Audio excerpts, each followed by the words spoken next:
everyone, to this week's episode of Corky's Coach's Corner, presented by Valu-Net Fiber of Emporia. I'm your host, Bethany Bowman. Pleased to be joined here by head women's soccer coach at Emporia State, Bryan Sailer. Coach, thanks so much for joining us today. Thank you for having me, Bethany. First guest on the show, so that's really exciting, and really exciting to talk about some Emporia State soccer here today. Now, first of all, this year has just been a whirlwind, really crazy. How have you and your girls been managing? It's been tough, no doubt about it. We're trying to stay positive. Obviously, they were disappointed. I mean, there's no getting around that, and when we found out we couldn't have a season, it was tough. They put in a lot of work over the summer, and we were raring to go. Not being able to practice last week has been tough as well. Hopefully, we can get back out there and soon, and because they came here to play, so it's hard. But we're trying to stay positive. It's really hard for our team in general because we were building for something. I think we were at a peak. And it makes it tough when when I've been here for 10 years, and you're building. It took me 7-8 years to get my team, our program here to the top, be a top 4 team in the MIAA. It's hard, but our program is still young. There's a lot of, questions now, who's going to return for the extra years and things like that. It's not a clear-cut situation where we can really forecast that right now, but we're still relatively young. But again, we're building for something great, and competing for a conference championship and all that stuff. It's hard to have your aspirations pulled from you right at the last minute. As you mentioned, you and these players have really, in recent years, taken this team to new heights. Last season, the best winning percentage in school history. In the last 2 seasons, 40 goals each season. You had Mackenzie DeMarco, freshman, that is the MIAA Offensive Player of the Year. And just to have a group of girls that are, setting records and taking this program to new heights, how much more does that, make this tough when they can't build upon with another year? Yeah, it makes it tough. You have a lot of momentum, I mean, like I said, and a lot of good young players, very excited to get going, so it does make it tough. And, when you have a pause, it could be, now we're not bringing in 1 class for the next time we play. We're bringing in 2 classes for the next time we play. So things can change a lot with 2 classes. So, I think we never did the preseason rankings. Not that it matters, but I believe with our team as young as it is, having the freshman of the year, the offensive player of the year back, having like 8 or 9 starters back, plus a good crop of freshmen, I would predict that we would have been probably in the top 3 this year, at least for preseason rankings. And I think next year, after 2 classes in, nobody's going to know who's going to be where, It's not starting over, but it's definitely going to, kind of shake things up a bit. All right, we're going to take a quick break. We'll be right back with more on Corky's Coach's Corner, presented by Valu-Net Fiber of Emporia.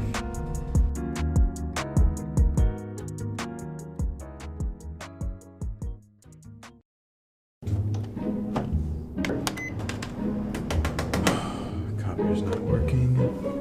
All right, stand aside. I got this. What's going on here?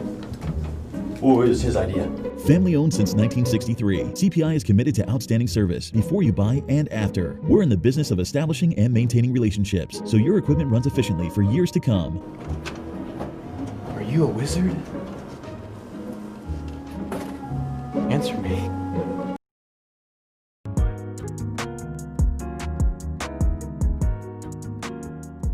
Back here with more on Corky's Coach's Corner, joined by Emporia State women's soccer coach Bryan Sailer.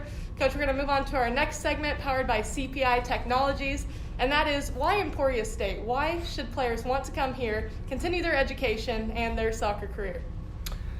For our program, at first I'm just, my first few years I'm just trying to sell them on a vision, right? Because we didn't have a lot of history, and it was tough to get the players I wanted, you know, but right away. But we started being competitive, and you know, kind of sold them on the smaller environment. You know, I think we have a good location here where a lot of good players in Kansas City and Wichita. Those are the hotbeds, you know, and girls in general like to maybe get away, but not too far away, right? So keep it in that hour and a half, 2 hour range. And man, I'm kind of lucky being kind of in the middle of all that. So I was able to really get some players that could have went D1, to be honest with you.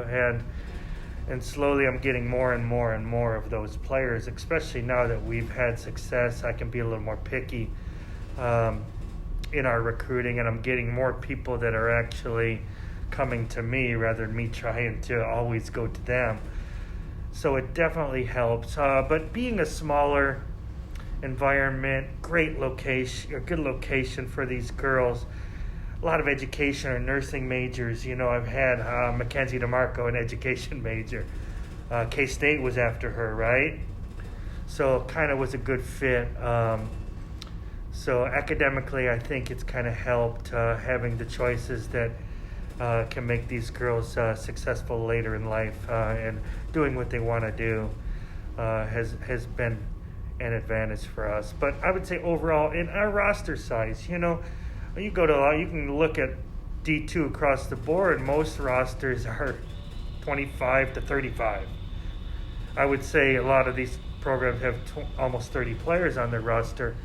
We've never been like that. I mean, the most, I have 24 lockers. The most I'm usually in the low 20 range, you know, from 20 to 24, which can be scary sometimes. Don't get me wrong. We have 2 or 3 injuries or whatnot, but I think the girls like that, you know, coming here because our players are valuable to us, and most of them have a really good chance to play.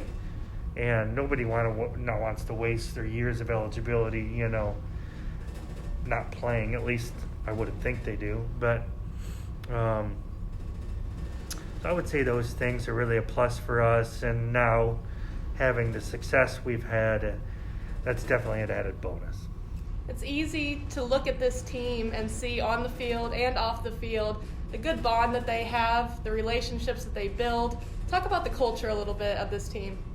Yeah, I mean, we get along great. Our chemistry has been good. Of course, having success helps, you know, whenever you do. But we don't really have one player, you know, rocking the boat or things like that. Try to stay humble. And even with the goal scorer, you know, I mean, it's still a team thing, you know. So we have somebody that's got to get Mackenzie the ball, or if she does have 20 goals and things like that. And just having humility about it, and hard work. I was never the player with the most talent in the world that can just rely on that. But, you know, if you don't have hard work to go with that talent, you're not going to have success. So I think, you know, part of our chemistry is due to our work rate as a team. And if we keep a high work rate and, you know, we keep being humble about it, I think that helps too. But again, we've had nobody rock the boat. We got good team chemistry. They want to hang out. This is what this pandemic is so hard, because they want to do team stuff outside of what we do here, and they kind of can't unless you're with your roommates. But Coach, can we have a team dinner? I know we can't have a team dinner. You know, we'd all be in one house. You'd be eating with your mat. You know, you just can't do it, and it's hard. It's hard for them because they're a social group, and you know, doing things outside of soccer is important to them. We'll be right back with more and Bryan Sailer on Corky's Coach's Corner, presented by Valu-Net Fiber of Emporia.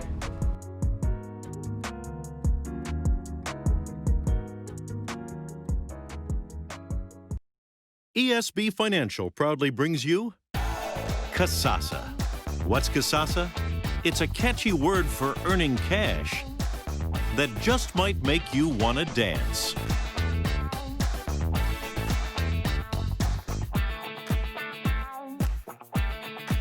Get paid for doing simple things you do anyway. That's free Kasasa checking.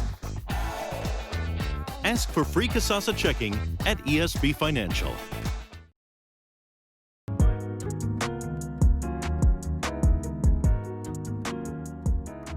We're back again with more here on Corky's Coach's Corner with head women's soccer coach Bryan Sailer. This next segment presented by ESB Financial. Coach, we want to get to know you a little bit more. I'm just going to leave it open-ended here. Tell us a little bit more about yourself. Oh boy, you know, I was born and raised in upstate New York, off of basically Rochester, New York, off of Lake Ontario there, kind of in between Buffalo and Syracuse, where the winter stayed a while and the snow stayed a while when it came. But you know, obviously I was a soccer player, played in college. Wanted to go. I knew even when I was playing, you know, at an early age, I just saw the game differently. You know, I wanted to go into coaching because I really just enjoyed the tactical side of the game, and I wanted to stay involved in the sport that I love. But so I went to physical education. You know, even when I was student teaching, I was coaching a varsity soccer team at the time. So that was fun. I got experience early.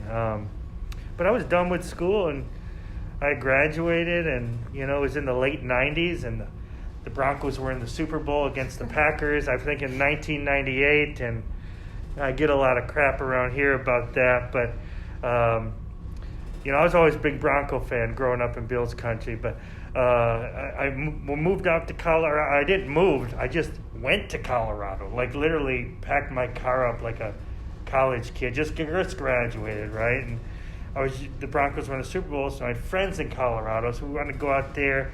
We wanted to go into the lower downtown and enjoy the Super Bowl just in that sense, and they ended up winning. And so me and my friends joked that, we started the chaos down there because it was crazy. I mean, you can imagine after losing 3 or 4 Super Bowls what it was like. But you know, I ended up staying there for a while. What planned to be like a couple weeks was like, you know, 7 years or something like that. So got a job and I coached in taught physical education, coached boys and girls varsity soccer before I moved out to the college level in Great Bend, Kansas. I spent 4 years at Barton.